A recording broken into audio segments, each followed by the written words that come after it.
Let's say, for whatever reason, you find yourself being surrounded by an international community.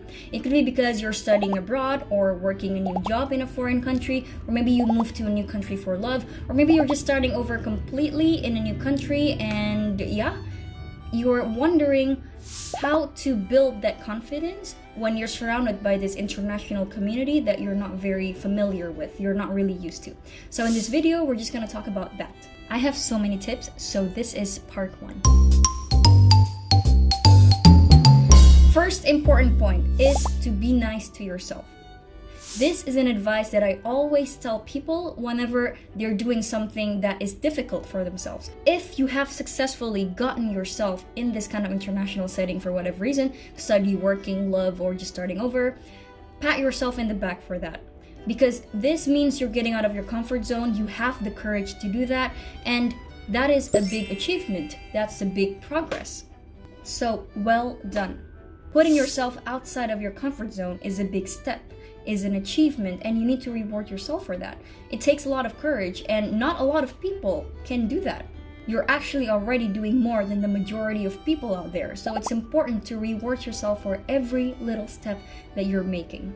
Telling yourself like, I'm not very interesting, will anybody want to talk to me? Will anybody want to be friends with me? What can I contribute anyways? It's not really doing yourself any favor. So try to stop doing that. I know that this is a thing that is easier said than done, but what you can do is that whenever you catch yourself talking negatively towards yourself, stop. Just first catch yourself and tell yourself to not continue with this kind of narrative in your head. So instead, make a new habit of complimenting yourself of what you have done, no matter how small it is. Hey, you've achieved this small step. Well done. What's next? Tip number 2 is be aware that a lot of other people are also scared. If you find yourself in a group of international students, most likely they have gone through the same struggles as you. They have the same anxiety as you. If you're thinking, oh my god, how am I going to carry myself in this group of internationals, the chances are pretty high that you're not the only one who is thinking that way.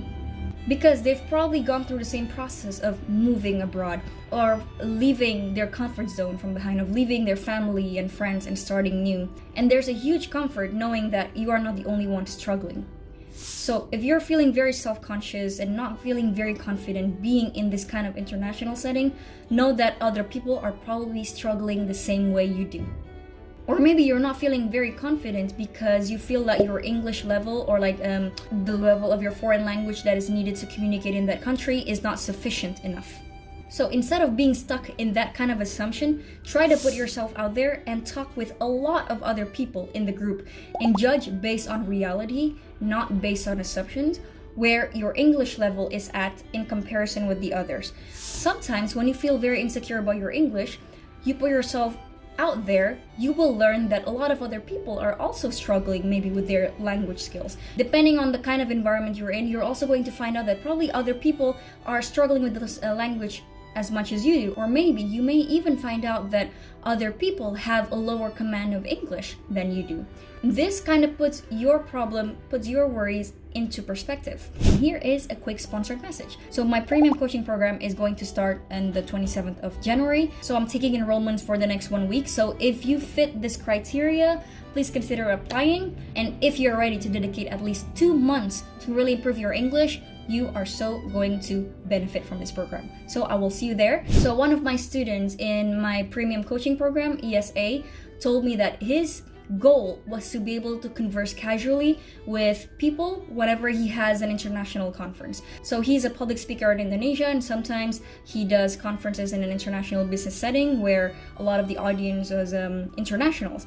And then one time he went on a trip to Japan, I think, and then he realized that a lot of the people in the audience have a much lower command in English, and that kind of actually boosted his confidence.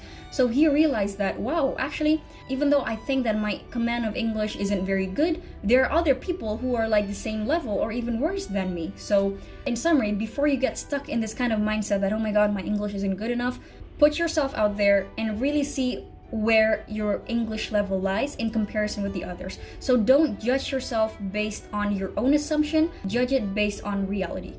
Number 3, educate yourself on the country that you're living in. So maybe you're studying abroad in the US, or maybe you're working abroad in Australia.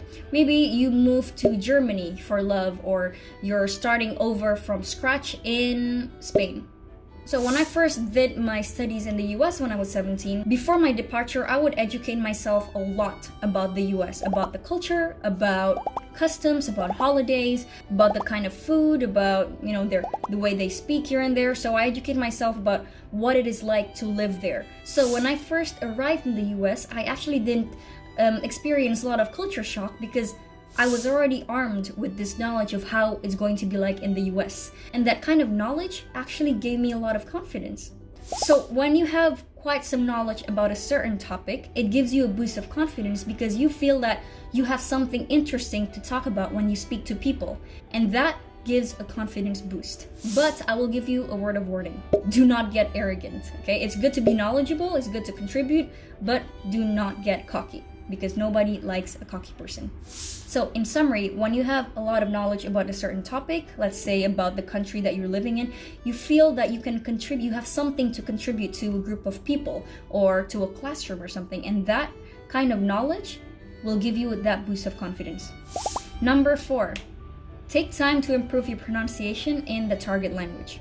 I kind of feel like I'm about to give a sponsored message or something with this tip, but no, this is not a sponsored video. So I have talked about this in a previous video where I said that improving pronunciation is actually kind of like the shortcut to improving your confidence. It's kind of like the cheat sheet, you know?